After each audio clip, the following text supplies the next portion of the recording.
The Ellen DeGeneres Show is one that has been doing a lot on daytime TV for some time. And through it all, fans have come to not just love the show, but see it as a genuine part of their daily lives. So much so that you would be forgiven for not remembering certain facts and figures about the show in its entirety, including certain special guests and such. So how much do you really know about Ellen's show? Allow us to reveal to you some curious and interesting facts. Be sure to like the video and subscribe to the channel. Number 5. The current state of affairs. We hate to start out on what really is a dour note, but in truth, it's the only place we can really start because it's one of the dominating storylines of 2020. To be brief, there have been a menagerie of complaints, stories, and statements about the Ellen DeGeneres Show that basically revealed a rather dark side of the show that no one really expected.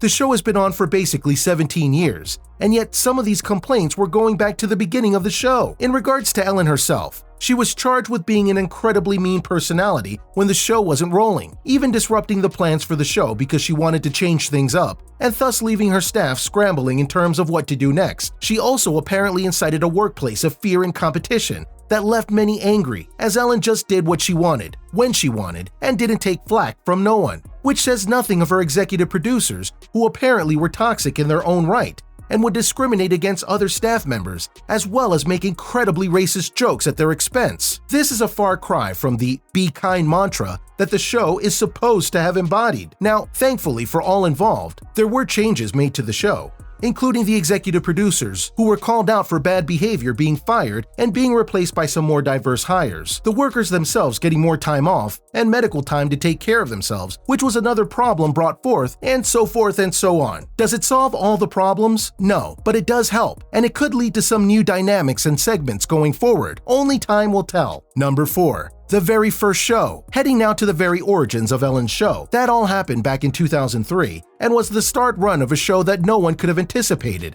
not even Ellen. If you're curious as to who was that mythical first guest to appear on the series, that would be none other than Jennifer Aniston.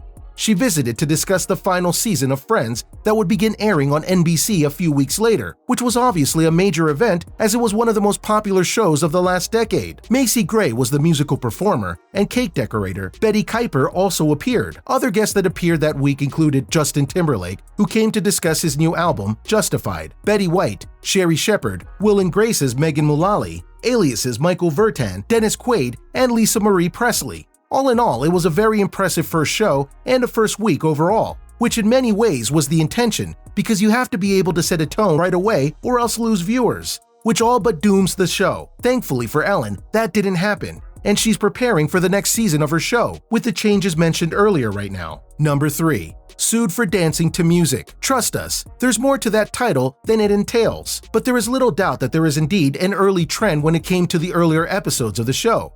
Mainly, Ellen loved to dance, and she would dance in various ways, dance with celebrities, dance with the audience, etc. But a rather unfortunate thing happened back in 2009. She was sued by not 1, not 2, not 3, but 4 different record labels, for the simple reason that they weren't contacted about using their music for dancing on her show. Now, yes, you might think that this is a minor thing, but think about it from their perspective. A. They weren't being contacted about the music usage.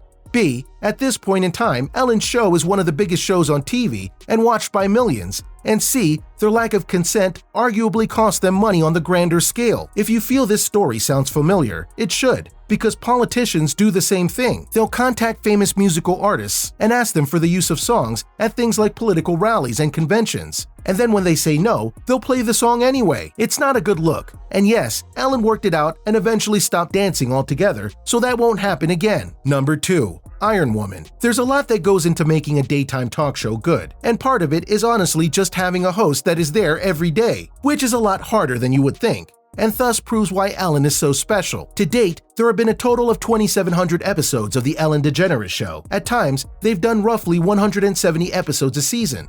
Since there are 5 episodes a week, that equates to the show running on average 34 weeks a year. In all of those episodes, Ellen has only not appeared once. On January 24, 2014, Ellen was stricken with the flu and unable to make the taping.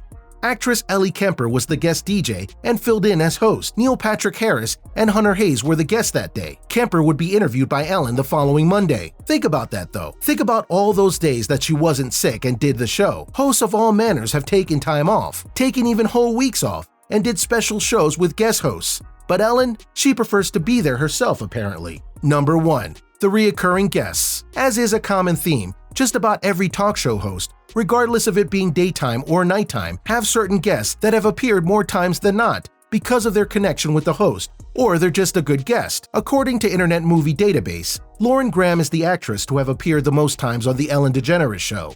Graham has appeared 17 times between 2003 to 2013. Actress Allison Janney is close behind with 16 appearances between 2003 to 2014. Other celebrities with at least 11 appearances on the show include Howie Mandel 15 times, Heidi Klum 14 times, Jimmy Kimmel 13 times, Wanda Skies 13 times, David Space 13 times, Justin Bieber 13 times, Paris Hilton 12 times, Ryan Seacrest 12 times, Jennifer Love Hewitt 11 times, Justin Timberlake 11 times, and Keith Urban 11 times. Obviously, this database is a little outdated, and thus the numbers are likely higher in certain cases, but it does show an interesting set of people that Ellen really likes to have on the show. So there you have it, everyone, a look at some interesting facts that has helped make The Ellen DeGeneres Show what it is today. Were you surprised by some of these facts? Which one blew your mind? Do you have a deeper appreciation for the show now? Let us know in the comments below. Be sure to subscribe, and we'll see you next time on the channel.